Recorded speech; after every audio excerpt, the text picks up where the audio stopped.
CM Revanth Reddy ప్రజాపాలన చేస్తున్నారన్నారు కాంగ్రెస్ నేతలు. సీఎంపై నోటికొచ్చినట్టు మాట్లాడితే ఊరుకోబోమని హెచ్చరించారు.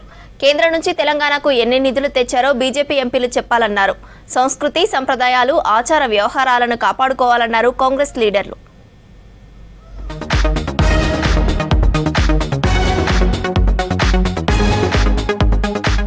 బీజేపీ ఎంపీ ఈటెల రాజేందర్ పై ఫైర్ అయ్యారు కాంగ్రెస్ సీనియర్ నేత జగ్గారెడ్డి. కష్టపడి సీఎం అయిన రేవంత్ పై ఇష్టమొచ్చినట్లు మాట్లాడితే ఊరుకోబోమని హెచ్చరించారు.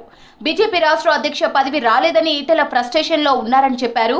ఎంపీగా కేంద్రం నుంచి రాష్ట్రానికి ఎన్ని నిధులు తీసుకొచ్చావని ఈటెలను ప్రశ్నించారు జగ్గారెడ్డి. ఈటెల రాజేందర్ ఒక పార్లమెంట్ మెంబరు, ఎప్పుడు ముఖ్యమంత్రి రేవంత్ రెడ్డి దగ్గర పోయి నా పార్లమెంట్ లో ఈ సమస్య ఉంది, ఈ పనులు అయితే లేవు, అడిగింది ఎప్పుడు లేదు. ఏం తోస్తలేదు అతనికి. బీజేపీలో ఏదో ఎక్స్పెక్టేషన్స్ చాలా ఉన్నట్టున్నాయి. ఈయనకి సెంట్రల్ మినిస్టర్ కావాలనో, ఆ పార్టీకి ప్రెసిడెంట్ కావాలనో, అపోజిషన్ పార్టీ ముఖ్యమంత్రిని తిడితే ఆయనకి ఏదైనా పోస్ట్ వస్తుందా అని తిట్టాలి, లేకపోతే ఆయనకి ఏం రాకపోయేసరికి నోటికి ఏది వస్తుంది మాట్లాడుతున్నట్టుగానే కనబడుతుంది. బడ్జెట్ లో కేంద్ర రాష్ట్ర ప్రభుత్వాలు దళితులకు అన్యాయం చేస్తున్నాయన్నారు చెన్నూరు ఎమ్మెల్యే వివేక్ వెంకటస్వామి.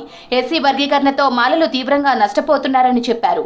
హక్కులను సాధించుకోకుంటే అణచివేతకు గురవుతామన్నారు.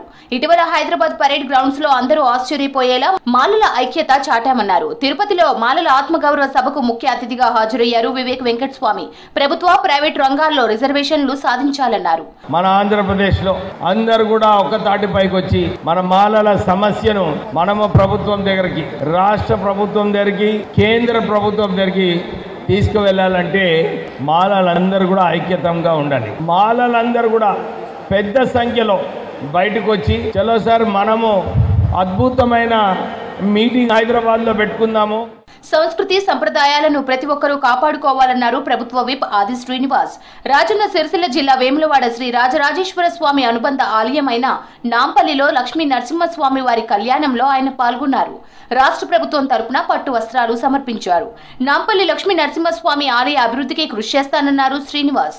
సనాతన ధర్మాన్ని కాపాడుతూ లోక కళ్యాణం కోసం మన హైందవ సంస్కృతిని, మన సనాతన సంప్రదాయాన్ని, మన కార్యక్రమాల్ని యథావిధిగా ఆయా గ్రామాల గ్రామ దేవతలకు ప్రతి ఏటా కూడా కొన్ని ప్రాంతాల్లో బ్రహ్మోత్సవాల పేరిట, కొన్ని ప్రాంతాల్లో వార్షికోత్సవాల పేరిట, కొన్ని ప్రాంతాల్లో లక్ష్మీ కళ్యాణోత్సవాల పేరిట మనం లోక కళ్యాణం జరిగే విధంగా బ్రాహ్మణోత్సవులు, వేద పండితుల చేతి కార్యక్రమం చేయడం ఆనవాయితీకి వస్తుంది. భూపాలపల్లిలో సింగరేణి కంపెనీ సహాయంతో ఏర్పాటు చేసిన స్కిల్ డెవలప్మెంట్ ట్రైనింగ్ సెంటర్ ను ప్రారంభించారు భూపాలపల్లి ఎమ్మెల్యే గండ్ర సత్యనారాయణరావు.